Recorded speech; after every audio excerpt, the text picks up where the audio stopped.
नमस्कार, मैं Abhishek Raj, CEO founder Easy Way Global. चलिए आज हम बात करेंगे नोट्स के बारे में। नोट्स कैसे बनाएं, काफी इंपॉर्टेंट है। अगर आप सरकारी नौकरी का तैयारी करते हैं, गवर्नमेंट जॉब का तैयारी करते हैं, तो सबसे पहले आपको नोट्स बनाने आना चाहिए।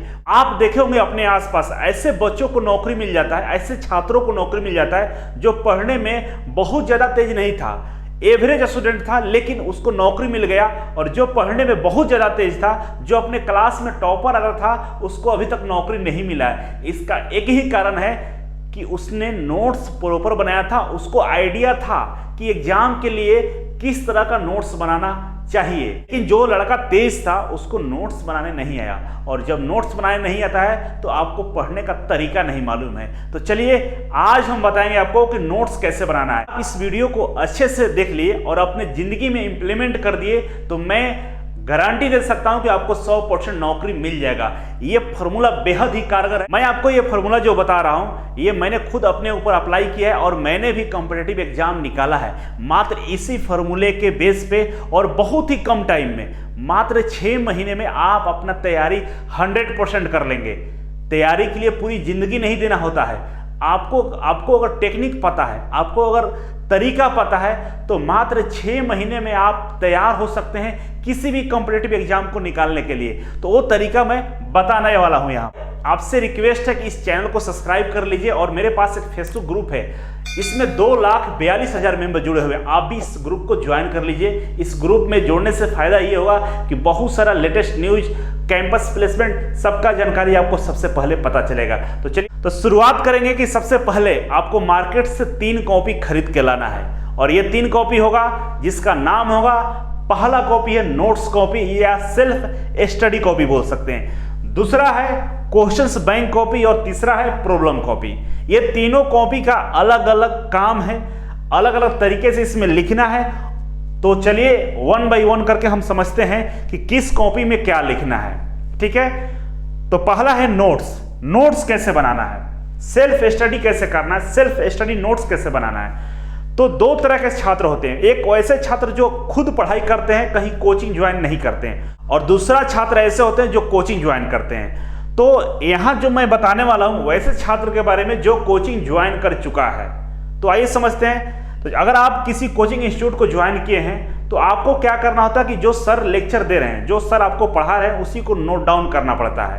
बहुत सारे ऐसे टीचर होते हैं जो बहुत ज्यादा लिखवाते हैं, वो तरीका गलत होता है। कभी भी नोट्स बनाइए तो आप इंपॉर्टेंट पॉइंट्स को ही नोट्स में लिखिए, क्योंकि नोट्स ज्यादा भारी हो जाएगा, बहुत ज्यादा बना देंगे, मोटी हो जाएगी नोट्स, तो फिर दोबारा से रिवीजन करने में आपको टाइम लगेगा, आप डरिएगा, आपको नोट्स देख के डर लगेगा कि इतना पेज रिवीजन करना है।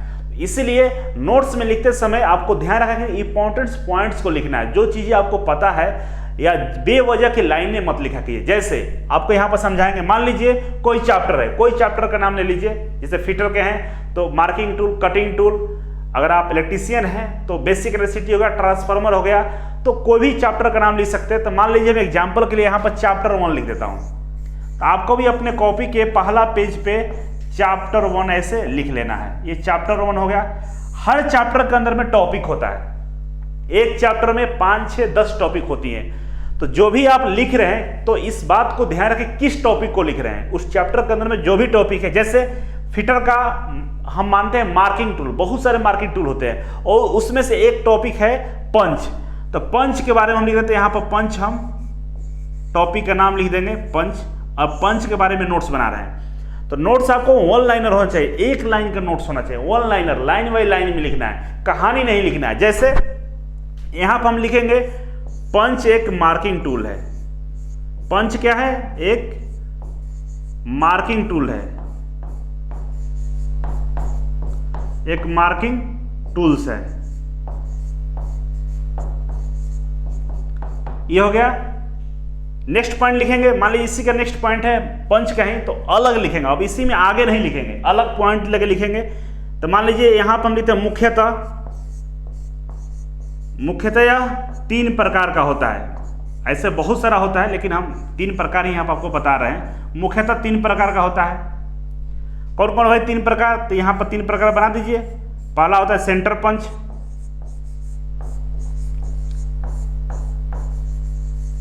पंच, दूसरा होता है प्रीक पंच,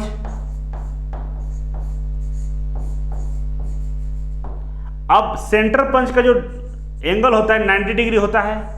प्रिंग पंच में दो तरह का पंच आता है, एक का होता है 60 डिग्री और एक का होता है 30 डिग्री। तो इस तरह से नोट्स आपको बनाना है कि अलग अलग, एक बार अगर आप नोट्स को देखें तो आपको पता चल जाए, क्लियर, सारा पॉइंट क्लियर दिख जाए कि हाँ भाई ये पंच है, पंच मार्किंग टूल है, मुख्यतः 3 प्रकार का होता है। सेंटर पंच 90 डिग्री होता है, प्रिंग पंच 2 तरह का होता है, 60 डिग्री और 30 डिग्री। तो इस तरह से लिखिए आपको पता चल जाए। बहुत सारे बच्चे कहानी लिखेंगे, जैसे लिखेंगे वो कैसे, पंच एक मार्किंग टूल है, इसका प्रयोग मार्किंग के लिए किया जाता है, यह मुख्यतः 3 प्रकार का होता है, इसका विशेषता ये है वो है, बेवजह क्या जरूरत है। लिखते समय ऐसा लिखिए कि आप पढ़ पाए, पहला चीज। दूसरा चीज, ज्यादा टाइम देकर नहीं लिखना, बहुत सजाकर सजावट के साथ नहीं लिखना, क्योंकि ये नोट्स अपने लिए बना रहे हैं, अपने बच्चों के लिए नहीं बना रहे कि आपके आने वाले बच्चे पढ़ेंगे, ये आप खुद पढ़ेंगे और जब आपको नौकरी मिल जाएगा तो इस नोट्स का कोई काम नहीं है। इसीलिए नीला, पीला, हरा, ग्रीन के साथ नहीं बनाना है। केवल आप इस बात का ध्यान रखें कि साफ साफ दिख जाए, एक ही कलम से लिख लीजिए, कोई दिक्कत नहीं है। अब जब आप पढ़ रहे होंगे तो जिसे इजी में आप पढ़ते हैं तो आपको पहले पढ़ाया जाता है, तो जो पढ़ाया गया उसका आपने नोट्स बना लिया। इसके बाद जैसे चैप्टर कंप्लीट होता है, इसके बाद आपको ऑनलाइन प्रैक्टिस सेट दिया जाता है हम लोगों की तरफ से। आप भी बहुत सारे कोचिंग में पढ़ रहे होंगे, वहां भी प्रैक्टिस सेट दिया जाता होगा एक चैप्टर कंप्लीट होने के बाद। तो इस चैप्टर का जब आप प्रैक्टिस सेट दे रहे होंगे तो बहुत सारा क्वेश्चन सही होता होगा, बहुत सारा क्वेश्चन गलत होता होगा। तब हम आएंगे सेकंड पॉइंट पे, सेकंड कॉपी में। जब आपने एक चैप्टर कंप्लीट किया और आपने एक टेस्ट दिया, इसके बाद उसमें जितने भी क्वेश्चन गलत हो गए होंगे, क्योंकि आपने एक बार पढ़ा है, इसके बाद क्वेश्चन गलत हो रहा है, इसका मतलब आपका थॉटिंग कम काम कर, आप सही से सोच नहीं पा रहे हैं, आप वहां तक नहीं पहुंचे जहां तक टीचर ने आपको पहुंचाना चाहा था। मतलब वो क्वेश्चन में कुछ ना कुछ दम है जो आपसे गलत हो गया, उसको यहां पे लिख दीजिए। और यहां भी लिखते समय इस बात का ध्यान अवश्य रखें कि चैप्टर का नाम जरूर लिखें यहां पे। लास्ट में हम बताएंगे चैप्टर टॉपिक क्यों लिख रहे हैं, और टॉपिक का यहां पर नाम लिख दें, जो भी टॉपिक का क्वेश्चन हो, और यहाँ पे क्वेश्चन लिखिए, एक नंबर जो भी आपका उसमें गलत हुआ है उसको यहाँ पे लिख डालिए। यहाँ पे ऑप्शन होगा A, B, C, D, इस तरह का ऑप्शन होता है। मतलब आप समझे कि पहले एक चैप्टर कंप्लीट करना है, इसके बाद इसका टेस्ट देना है, और टेस्ट देने के बाद जो क्वेश्चन गलत हो गया एक बार में उसको यहाँ पर लिख देना है, और जो क्वेश्चन एक बार में सही हो जाता है वो जिंदगी में कभी दोबारा गलत नहीं होता है। इस बात का भी आपको ध्यान रखना पड़ेगा। अब हम बढ़ते हैं आगे प्रॉब्लम कॉपी में, पीछे फिर आएंगे, वीडियो खत्म नहीं हुआ, अभी बहुत ज्यादा कहानी है, आगे बढ़ते हैं, प्रॉब्लम कॉपी में आएंगे। प्रॉब्लम कॉपी शुरू करने से पहले मैं आपको बता दूं कि यहां पे एक और लॉजिक है जो आपको समझना होगा। देखिए 6 महीने के अंदर में 10 बार आपको रिवीजन करना होगा। किसको? नोट्स और ये क्वेश्चन बैंक को, ये दोनों को 6 महीने में 10 बार रिवीजन करना होगा, जिसमें नोट्स को आप 5 बार करेंगे, इसको 5 बार करके छोड़ देंगे, रिवीजन नहीं करना है ज्यादा। क्वेश्चन बैंक को आप 10 बार रिवीजन करेंगे, इसको 10 बार रिवीजन करना है, इसको 5 बार रिवीजन करना है। क्यों? क्योंकि जब आप रिवीजन करेंगे और बार बार रिवीजन करेंगे, बार बार टेस्ट देंगे, तो क्वेश्चन गलत बार बार होगा, और जब बार बार क्वेश्चन गलत होगा उस क्वेश्चन को यहां पर लिख देना है। जो क्वेश्चन बार बार गलत हो रहा है उसको यहां पर लिख देना है ABCD जो भी है, और ABCD जो ऑप्शन लिखेंगे, आंसर नहीं लिखना है, कभी भी आंसर इसी कॉपी के सामने नहीं लिखना है, पीछे में लिखना है, क्योंकि जब आप रिवीजन करेंगे तो आपको आंसर नहीं दिखना चाहिए, तब पता चलेगा कि आपको चीजें क्लियर हो रहा है कि नहीं हो रहा है। बहुत सारे बच्चे यहाँ पर क्वेश्चन लिखे, ऑप्शन लिखे और ये नीचे आंसर कर देंगे, ऐसा कभी नहीं करना, जीवन में कभी भी मत करना। तो जो क्वेश्चन रिवीजन करते समय जो क्वेश्चन जो भी चीजें गलत हो रहा है उसको यहां लिखना है। जैसे मान लीजिए पहली बार रिवीजन कर रहे हैं, एक तो आपने टीचर आपको पढ़ा रहा है, वो रिवीजन नहीं है, वो पढ़ाई है, वो 0 टाइम हो रहा, वो रिवीजन नहीं हुआ। जब दोबारा से खुद से पढ़ेंगे तो उसको यहाँ पे 1 कर दीजिएगा, ऐसे कि एक बार मैंने रिवीजन शुरू कर दिया, एक बार रिवीजन कर लिए, फिर आपने क्वेश्चन लगाया, बहुत सारे नोट्स, बहुत सारे मार्केट में क्वेश्चन बैंक है, इस चैप्टर का क्वेश्चन लगाया और फिर गलत हुआ, फिर यहाँ पे लिख लेंगे, ठीक है। लेकिन जो पहले आप लिख के रखे थे और इसमें गलती हो गया, जो पहले आपने लिख के यहां पर रखा था फिर से दोबारा गलत हो गया, तो भाई इसको यहां पे ट्रांसफर कर दीजिए, यहां पे लिख डालिए, इसको यहां पर लाइए, प्रॉब्लम कॉपी में लाइए, क्योंकि जब तक 2 बार गलत होगा इसका मतलब है कि ये ना आपके जीवन का प्रॉब्लम है, ये बर्बाद करके छोड़ेगा आपको।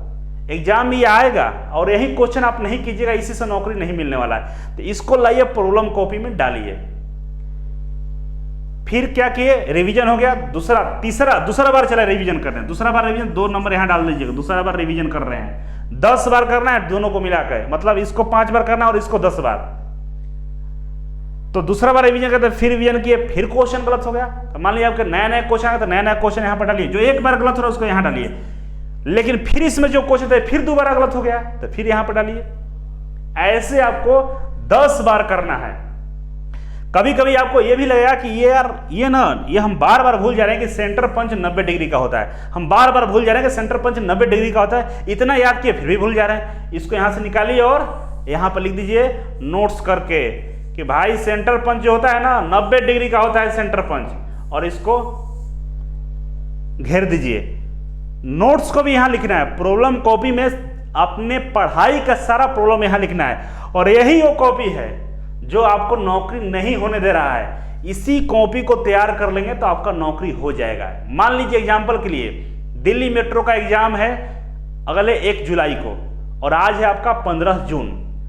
1 जुलाई को एग्जाम देने जाना, आपके पास 15 दिन टाइम है, तो क्या पॉसिबल है कि ये पूरा नोट्स पढ़ पाएंगे? क्या पॉसिबल है कि पूरा क्वेश्चन बैंक पढ़ पाएंगे? नहीं, इसको पढ़ना भी नहीं है, क्योंकि इसको 10 बार रिवीजन किए, जो भी चीज गलत हो रहा था ना उसको यहां पर ट्रांसफर कर दिए, और ये जो रहेगा 50 पेज का रहेगा, 100 पेज का, मैक्सिमम 100 पेज का रहेगा, ज्यादा नहीं रहेगा, 50-100 पेज में खत्म हो जाएगा। इसको 15 दिन में 15 बार रिवीजन कर सकते हैं, 15 दिन में 15 बार रिवीजन हो जाएगा। ये 8 घंटा पढ़िएगा तो 100 पेज 8 घंटा कुछ नहीं है। और जब इसको कंप्लीट कर लेंगे तो दुनिया का कोई हस्ती नहीं है जो आपको रोक सके, आपको नौकरी से रोक सके। तो इस तरह से आपको नोट्स बनाना होगा। बहुत सारे बच्चों में कमी क्या है कि सर पढ़ा रहे हैं, लिखते जा रहे हैं और अपने मन से बेवजह भी लिखते जा रहे हैं। बहुत सारे ऐसे बच्चे होते हैं, सर लिख रहे हैं, सर जो लिख रहे हैं वो भी लिख रहे हैं, कॉपी किताब अलग से भी लिख रहे हैं, लिख के अपने लंबाई से ज्यादा उनका नोट्स का ऊंचाई हो जाता है, और फिर इसके बाद सोचेंगे सोकर यार नहीं होगा रिवीजन, मतलब फ्रस्ट्रेट हो जाते हैं, एग्जाम में बिना रिवीजन के चले जाते हैं और नौकरी नहीं मिलता है। लेकिन जो स्मार्ट स्टूडेंट होता है ना, ऐसे पढ़ता है जो मैंने बताया और इसी पर फोकस करता है। चाहे मान लीजिए दिल्ली में सेंटर है, पटना से जा रहे हैं, तो पूरा ट्रेन में, बस में, ऑटो में इसी कॉपी को रिवीजन करते जाएगा। उसको पता है कि इधर वाला तो क्लियर है, इधर आ गया तो छूटेगा नहीं, छूटेगा इसमें से, लेकिन इसको छूटेगा कैसे? इसको हम छोड़ेंगे ही नहीं। एग्जाम हॉल में हिलने तक, ढूंढने तक इसको रिवीजन करते रहेंगे, और 100% मैं गारंटी देता हूं कि आपका तैयारी 6 महीने के अंदर में हो जाएगा। क्योंकि अगर इस तरह से पढ़ेंगे, ये स्मार्ट पढ़ाई है, इसको बोलते हैं स्मार्ट पढ़ाई। और दूसरा चीज याद रखिएगा, किसी भी किताब में पढ़िएगा 2 + 2 4 ही होता है, 2 + 2 4 होता है। चाहे किसी बुक में पढ़िए, लिखने का तरीका अलग होगा लेकिन सेम यही होता है। तो हम लोग क्या करते हैं, इस पब्लिकेशन का, उस सारे पब्लिकेशन का किताब लाकर रख देंगे और कंफ्यूज हो जाएंगे पढ़े कौन सा।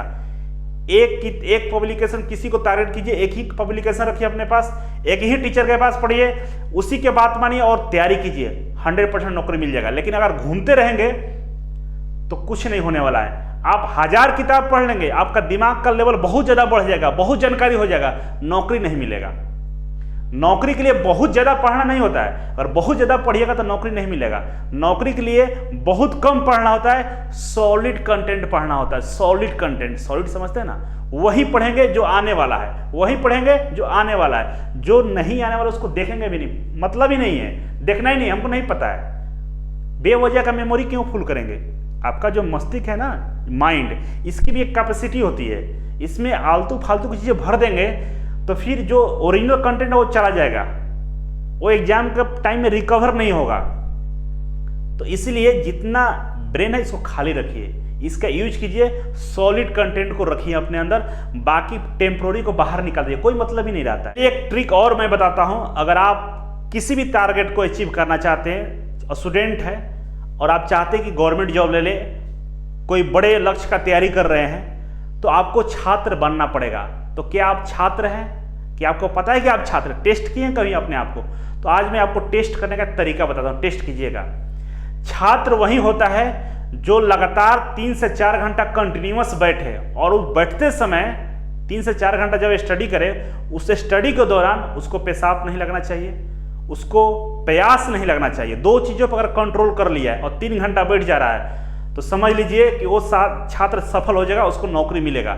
लेकिन इस 3 घंटे के अंदर में, 4 घंटे के अंदर में उसको पेशाब लग जा रहा है, उसको टॉयलेट लग गया, उसको प्यास लग गया, तो वो छात्र की कैटेगरी में नहीं है। तो क्या आप छात्र की कैटेगरी में हैं? क्या आप कभी आपने ट्राई किया है 4 घंटे बैठ के पढ़ा है? और 4 घंटे बैठ के नहीं पढ़ रहे हैं ना, तो अपने आप को धोखा दे रहे हैं और कुछ नहीं कर रहे हैं। 2 घंटा 1 घंटा पढ़ने से नौकरी मिल जाता है, सारे छात्रों को नौकरी मिल जाता है। और आप चाहते हैं कि 1 घंटा 2 घंटा बैठ के मजाक करूं, अपने आप से मजाक करूं, आपको नौकरी मिल जाएगा, तो लिख के रख लीजिए, कभी नौकरी नहीं मिलने वाला है। और 4 घंटा जो बैठते हैं उसमें मोबाइल चलाते रहते हैं, व्हाट्सएप देखते रहते हैं, फोन कॉल रिसीव करते हैं, तो ये भी छात्र का कंडीशन नहीं है। फ्लाइट मोड में डीएनडी लगाकर मोबाइल को रखिए और 4 घंटा बैठिए। तपस्या करना है, पढ़ना मतलब तपस्या करना।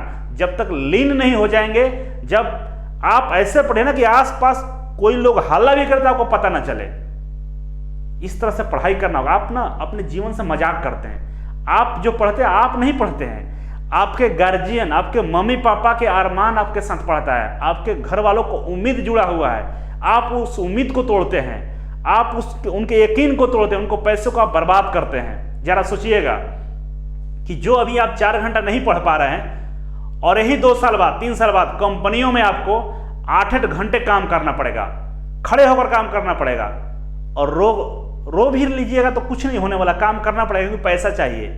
लेकिन आज अगर आप पढ़ लिए, अच्छा से तैयारी कर लिए, तो कहीं ना कहीं नौकरी मिलेगा और आराम की नौकरी मिलेगा। नौकरी नहीं भी मिलेगा तो आपके पास इतना नॉलेज जरूर होगा कि आप बहुत बढ़िया जगह चले जाइएगा, और नॉलेज नहीं रहा ना तो कहीं के नहीं रहिएगा। इसलिए आज समय है, आज घर वाले आपको टाइम दिए, आपको समय दिए, आपको पढ़ने के लिए, आप पढ़िए, मजाक मत कीजिए। टीचर का मजाक करके, टीचर को गाली देके, गलत कमेंट करके क्या कर लेंगे? उसका कुछ नहीं बिगड़ेगा, आपका बिगड़ेगा। इसलिए आप अभी से प्रतिज्ञा ले लीजिए कि हम 4 घंटे बैठेंगे। एक दिन में ये संभव नहीं है, लेकिन आने वाले 10 दिन में संभव है कि धीरे धीरे करके 4 घंटे तक आप बैठ पाएंगे और अच्छा स्टडी कर पाएंगे। तो मुझे लगता है कि जितने लोग इस वीडियो को देख रहे हैं वो समझ गए होंगे कि ये नोट्स कैसे बनाना है, स्टडी कैसे करना है, आप छात्र हैं कि नहीं क्या है, इसको जांचेंगे कैसे। और नेक्स्ट वीडियो में हम बताएंगे आपको कि आपको पढ़ते समय कौन सा सब्जेक्ट को पहले पढ़ना है, कौन सा सब्जेक्ट को बाद में पढ़ना है, प्राइमरी कौन सा सब्जेक्ट है, किसको हमको ज़्यादा टाइम देना है, किसको कम टाइम देना है, कैसे स्टडी करें, इन सब पर भी हम वीडियो बनाएंगे। लेकिन कमेंट बॉक्स में कमेंट कीजिए कि आपको वीडियो चाहिए, और वीडियो चाहिए तो लाइक कीजिए, इस वीडियो को शेयर कीजिए, और इस चैनल पर नए हैं तो सब्सक्राइब कर लीजिएगा। तो चलिए आज के लिए इतना ही था। Thank you so much. फिर मिलते हैं आपसे एक नए वीडियो और एक नई जानकारी के साथ। तब तक के लिए नमस्कार।